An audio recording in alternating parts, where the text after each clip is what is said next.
Os anos 80, que trouxe tanto anime interessante pra gente, principalmente em deleite visual. Muitas obras interessantes em quesito animação, não tanto em enredo, mas em animação tem muita coisa boa. E aqui hoje eu vou falar um pouco sobre Gemo Senki Leda, que é o primeiro OVA Mahou Shoujo da história. Ele é de 1985. E antes de começar a falar de anime propriamente, é interessante a gente lembrar um pouquinho qual era a situação japonesa nessa época, né, no começo dos anos 80. E é bom lembrar que nessa época o Japão vivia o milagre econômico, estava no auge do milagre econômico.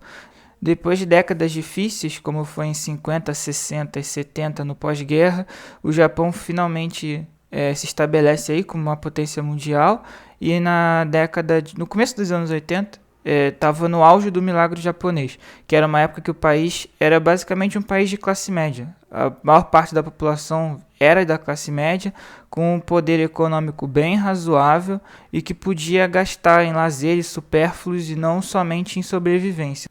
E com isso a gente teve a massificação do VHS. Foi uma época que o VHS ele estava na maioria dos lares japoneses, então assim se abriu uma nova forma de mercado, uma nova possibilidade para a animação. E foi assim que em 1983, Dallos foi o primeiro OVA lançado.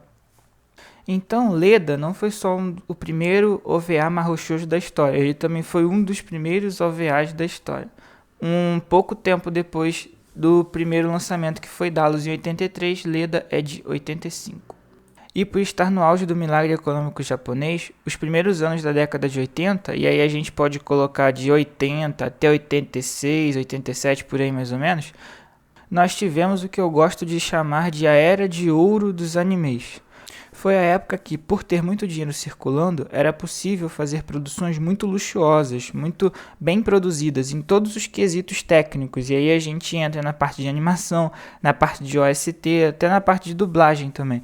Com mais dinheiro, melhores produções. E aí, como exemplo, eu posso colocar aqui o Movie de Cobra, que é de 1982, o Movie de Golgo 13, que é de 1983, e o aclamado Movie de Macross, do You Remember Love, que é de 1984. Com esses três exemplos, dá para ilustrar bem como era a suntuosidade desses primeiros anos da década de 80. Foi uma época que se trabalhava na animação tradicional, com celuloide, desenhando tudo na mão mesmo, e que com essa quantidade de dinheiro rolando, era possível fazer esse tipo de produção tecnicamente muito boa. E como sempre, as obras para cinema e para OVA tinham um orçamento maior do que a das séries de TV.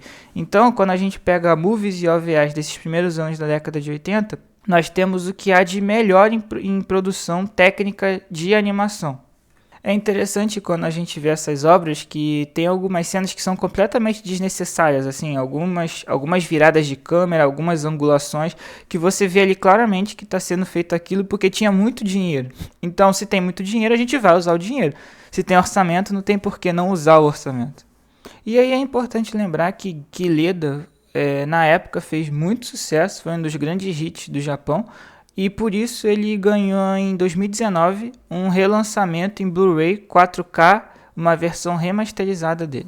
E foi essa versão remasterizada que eu assisti. E aí é bom que a gente tem o melhor dos dois mundos. Nós temos o melhor da animação tradicional, com o poderio financeiro do início dos anos 80, e nós temos a qualidade de imagem do remaster atual. É muito importante a gente ter o conhecimento do contexto histórico do Japão, porque a indústria ela não nasceu no vácuo e ela não funcionou no vácuo, ela vivia num contexto da sociedade japonesa. Então por isso que eu acho tão importante a gente estudar e entender um pouquinho pelo menos o que acontecia no Japão em cada época para poder compreender por que o anime é da forma que é. Porque em uma época nós tínhamos obras com uma qualidade técnica tão alta e depois nós caímos numa animação mais simples e mais estática. Esse tipo de questão é interessante, eu acho, quem é heavy user da mídia entender, é poder compreender melhor aquilo que está assistindo.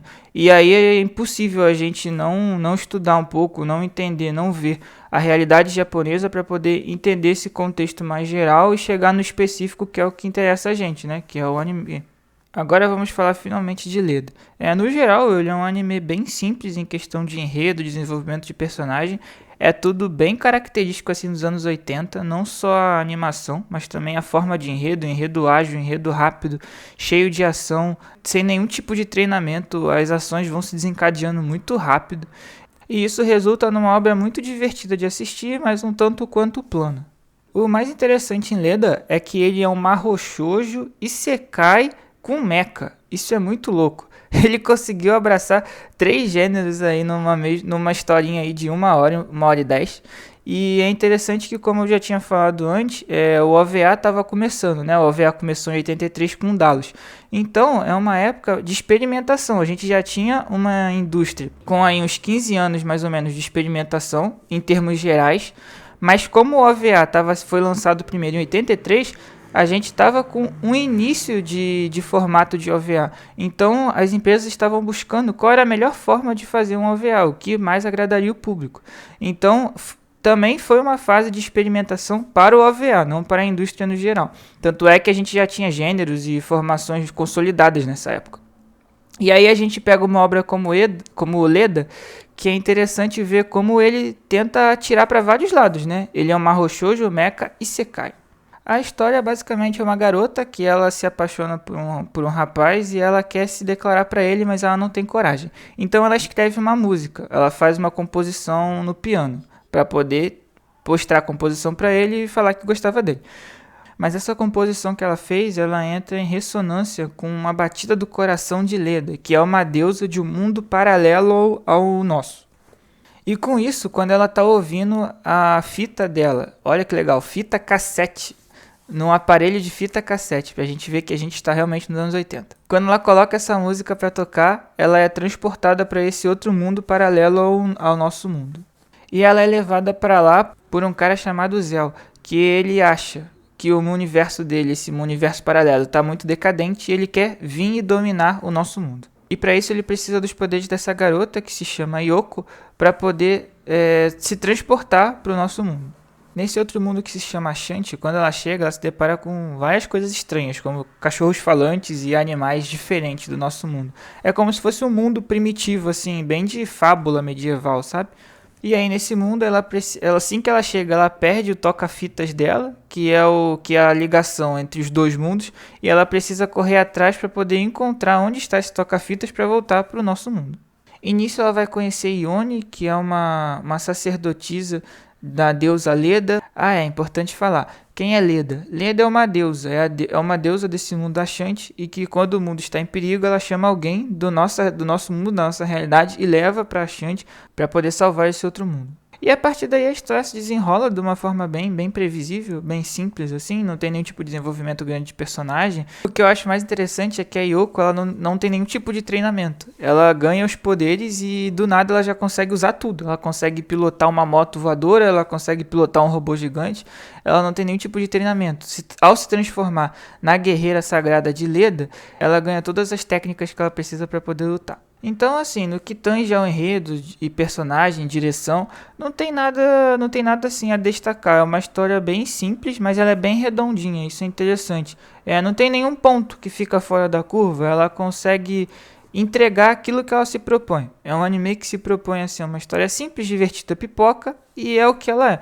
Ela não tenta ser maior, grandioso, nem traçar grandes rumos, mas ela consegue fazer bem aquilo que ela se propõe. E aqui entra a parte mais importante, que é a animação. A animação é um negócio maravilhoso, nossa, que coisa linda. Aquele traço bem característico dos anos 80 que vocês estão vendo aí pelas imagens, numa animação bem bacana que não deixa nada a desejar. Tem uma cena de perseguição logo no início do anime que é fantástica, que envolve uma perseguição de motos e robôs e a Leda caindo no pau e depois eles passam por um túnel e pulam para cair numa outra plataforma que é uma outra nave. É sensacional essa cena de perseguição. A trilha sonora também é bem bacana e isso é um ponto interessante porque como é uma obra que ela está muito alicerçada na música, levando em consideração que é pela música que a Yoko vai de um mundo para o outro, era importante que a OST da obra tivesse um nível legal para poder acompanhar, já que a música é um elemento muito relevante na trama. E a OST é bem bacana, composto por temas instrumentais e alguns J-Pops, assim, aqueles J-Pop super gostosos dos anos 80. Então a OST também é bem bacana. Enfim, é um anime que vale muito pela diversão, é extremamente divertido, é extremamente ágil, rápido e que vale pela sua animação e pelo seu traço, que são magníficos. E a OST também.